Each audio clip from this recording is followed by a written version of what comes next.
ఎలాగ ఆలోచిస్తారంటే దేవుడి చిత్తం అంటే నేను ఏం చేయొద్దు, చేతులు పెట్టుకొని కూర్చొని దేవుడు అంతే చేస్తాడు అనుకుంటాడు. సబ్మిషన్ అనేది ఒకటి ఉంటుందండి, కానీ కార్యం చేసేది కూడా ఒకటి ఉంటుంది. ప్రణాళిక చేసుకోవడం ఉంటుంది, ఫ్యూచర్ కొరకు ప్లాన్ చేయాలి, ఖచ్చితంగా ఏం చేయాలనే ప్లానింగ్ ఉంటుంది, కానీ దేవుడు ఉండాలి అందులో.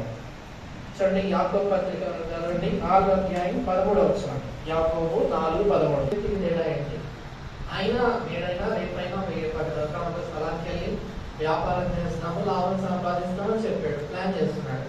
ఈ వ్యక్తికి యోసేపు తేడా ఏంటి? Simple difference.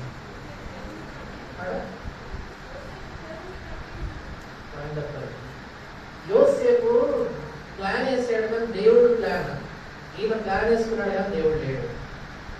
ఒక దైవజనుడు, పేరు చెప్పాను, పేరు చెప్తే మళ్ళీ మీరు చూస్తారు అనేసి, ఒక దైవజనుడు ఇలా అన్నాడు, దిస్ మ్యాన్ హ్యాడ్ ఏ